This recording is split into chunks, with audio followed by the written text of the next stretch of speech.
Ladies and gentlemen, my name is Esports Money, ZSM, Mac10, whatever you want to call me, and welcome to part 2 of the 2-part video series I'm making, 2017, the bad year for gaming, the great year for PC gamers. So, in the first video, I talked a lot about very unsettling practices happening in the games industry, both for PC gaming and not PC gaming, though do take in mind that my perspective is geared heavily towards PC gaming because that's what I do.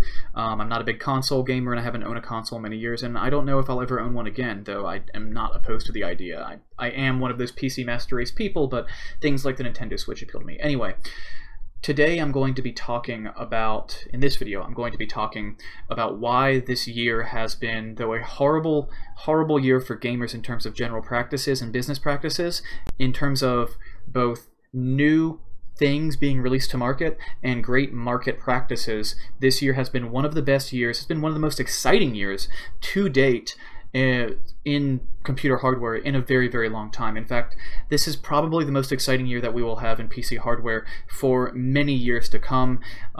Maybe next year can continue this trend if AMD keeps up their game, but let's talk a little bit about why. So right now I'm looking at CPUbenchmark.net, their Passmark scores, and so at the top of the list, these scores are the total overall benchmarks for these CPUs, and they bench every single CPU, which is why you see something like a i9 at 3.3 gigahertz is not doing as well as the server processor because the server processor has way more cores. So it's not a great tool to look at when you bring servers into the mix because you see all those cores. But I digress. It's a good tool to look at comparisons for things that have a similar number of threads and cores, and it's very good to look at it and look at the single thread rating. So this is the Ryzen 7 1800X. I assume this is at stock, which is 3.6 to 4.0 with a XFR of 4.1 for single core use case scenarios. It has a single thread score of 1959. So it's not the best single-threaded, but it has a very good overall CPU mark. So this is the i7 7700K. It has a 12,127. So the Ryzen 1800X has a overall higher number, which we would expect because it has twice as many cores and twice as many threads. We would actually expect this to be a bigger gap. But the thing I really want to pay attention to here is this single-thread rating from Intel is 2581. This is their single thread rating on their i7 7700K. So if you're not really fluent in Intel naming schemes, i7 denotes their best. Up until about 3 months ago, they released their first i9s. i3 is good, i5 is better, i5 is generally a sweet spot for price to performance, and then i7 is where you go if you really want the best performance that you can get. And then they still actually make Pentiums, which are nowadays dual core, some with hyperthreading actually. I think they do have Pentiums with hyperthreading, a couple new ones do. And they have similar IPC. And what IPC is, instructions per clock, it does 4 gigahertz. If two processors are both at 4 gigahertz, if one of them is faster, that means the faster one has better IPC, or instructions per clock. It means that 1 gigahertz does more. Intel has been the king of IPC for a very, very, very long time. But anyway, single thread rating on this at 4.2 to 4.5 gigahertz is 2581. Now, keep in mind that 2581 number is not IPC, it's overall single thread rating. So if this clock speed went up or down, this number will go up or down with the clock speed. This is the i5 2500K. It is unlocked, so you can overclock it, and you can probably get it to at least the low 4s, because Intel CPUs are pretty good at overclocking, and it's 3.3 gigahertz to 3.7 with a single thread rating of 1898. So if you were to overclock this to 4 gigahertz, you are going to be breaking a single thread rating of 2000. Now over here we see 2581. No matter how much you overclock this quad-core i5, it's not going to be as good as the i7 7700K, but it will get pretty close. You can get to probably 2100 if you really overclock it, maybe even higher. I don't know what the benchmarks are, but I know that you can hit 4 gigahertz on this CPU very, very easily. So you have a single thread rating that is 80% as high as the single thread rating on this CPU. That means that for each single core, and when I talk about CPU-bound games with the same number of cores, and considering this still has 4 cores, it's basically it's very similar in that regard. But this doesn't have hyper-threading, and this does because it's an i7 and it's an i5. If you want to know more about threads, check out Linus Tech Tips video on that. But basically, 4 cores versus 4 cores and 8 threads, or basically 4 more efficient cores in workloads outside of gaming. So, which is why this number is way bigger, which is why this number is like disproportionately large.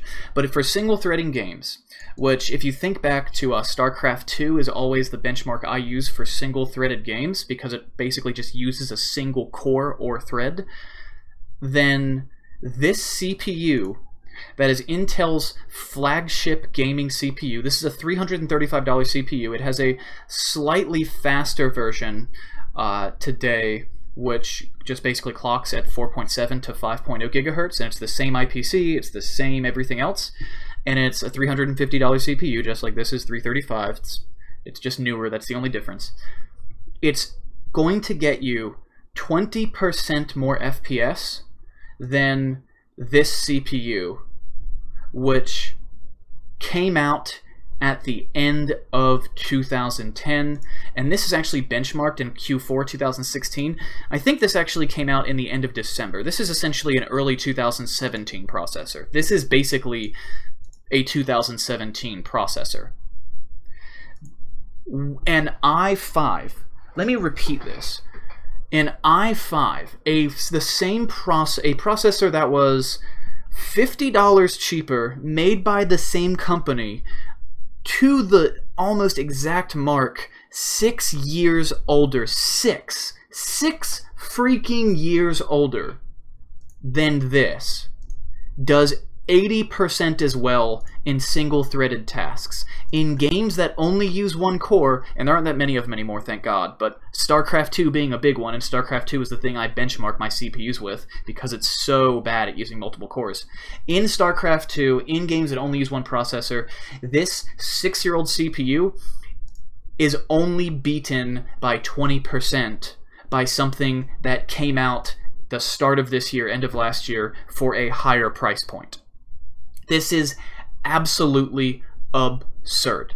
Intel has not made any serious innovations on the CPU side of things in terms of the IPC, in terms of the clock speed. We're talking less than a 10% improvement in power for gaming every single year, to the point where if you have the I think it's the i7, I think it goes to i7 when it hits the 2600, which is a faster version of this that has hyper-threading. Here's the i7, yeah. Here's the i7 2600, which is 8213. We're at 1921 now without overclocking.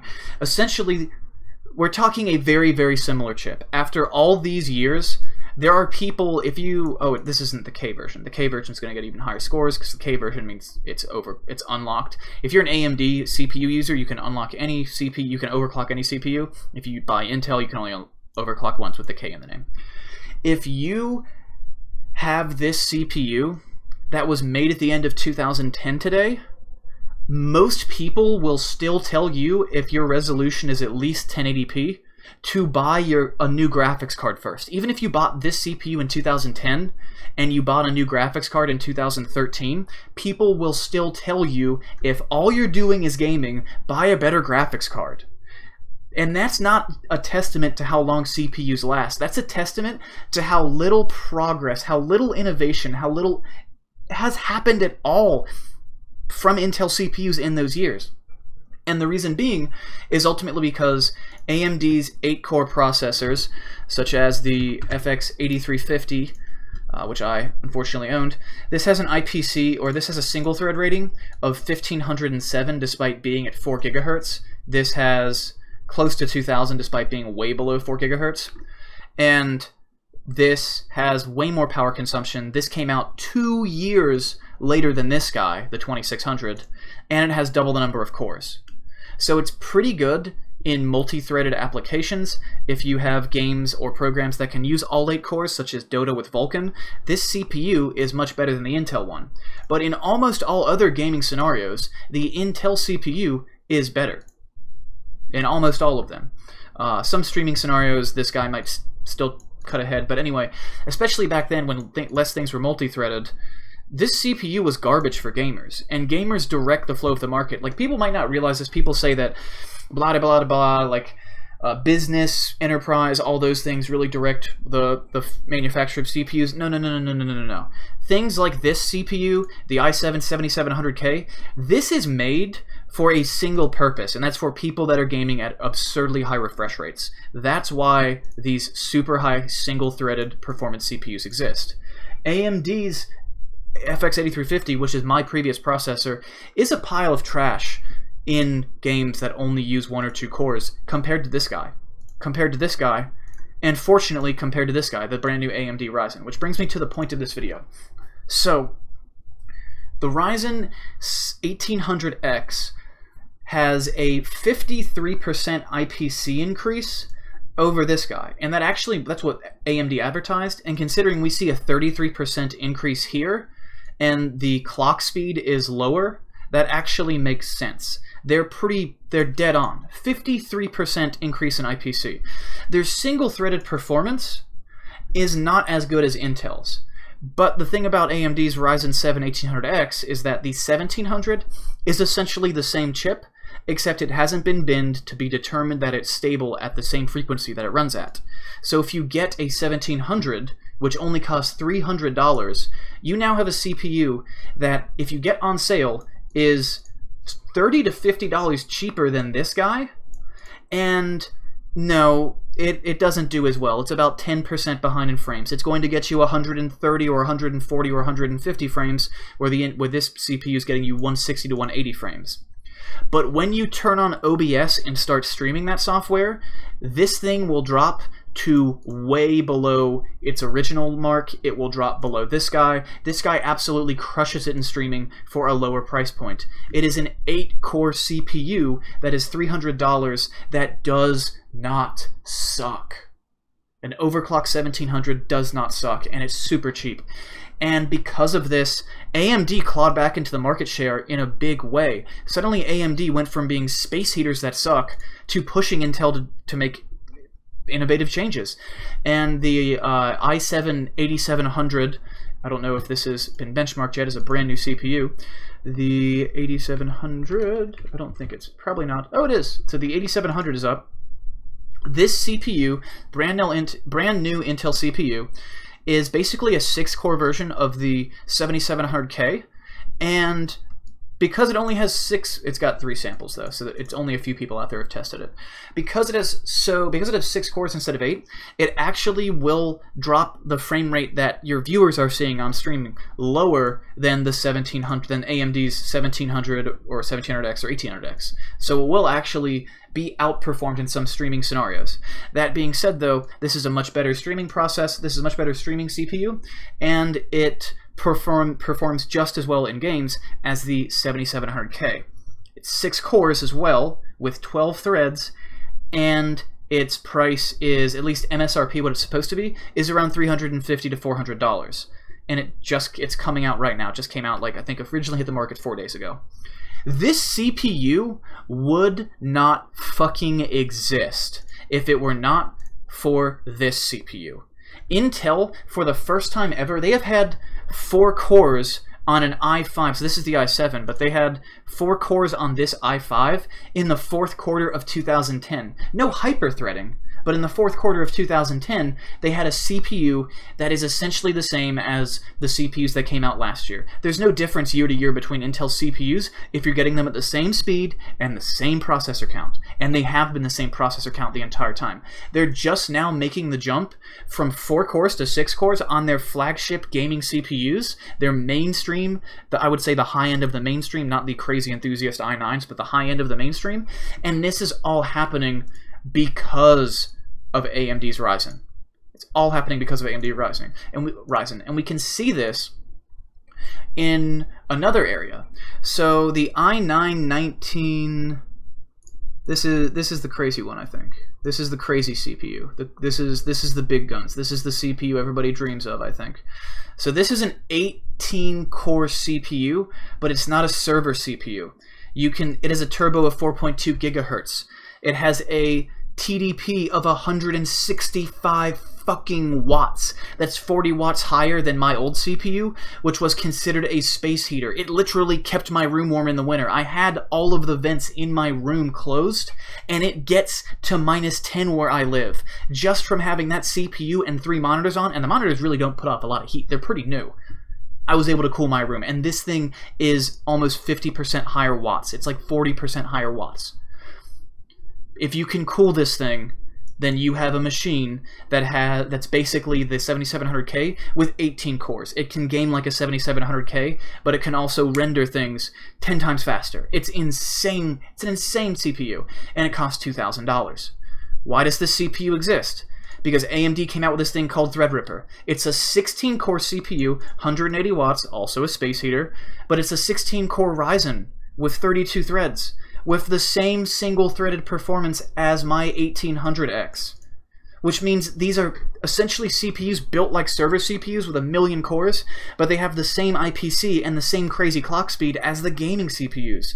This is a market, this is a niche that didn't exist 6 months ago.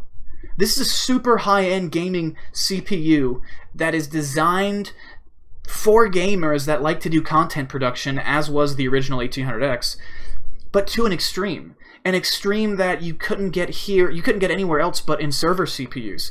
It's a brand new type of CPU. It's a brand new market that's being created, and it wouldn't exist if it weren't for this Ryzen architecture. So because of this Ryzen architecture, Intel is making better products. Because Ryzen's also a good product. You can now buy any recent AMD CPU and do a tiny bit of research so you know that you're getting either you're paying the premium to know it is overclocked, or you're buying the cheapest one possible and overclocking yourself. You do the same with Intel, and you're going to get a good deal no matter which way you slice it. Now, I'm still going to fanboy on AMD for a long time. AMD, there are a lot of reasons why I still think that they're the better company, and I still think their products are overall of a higher quality. If you're interested in that, leave me comments, and I'll give you my reasons for that. I'm not trying to start a fanboy war or anything like that, but I am an AMD fan, if you couldn't tell. But because of this, Intel's making better products. Because of this, I'm looking at some of the things Intel's making and going, that's a good product. I could have bought that a year ago. I won't buy it now because I've already built my Ryzen rig, but you get the idea. So that's the primary reason why this year has been a great year for hardware.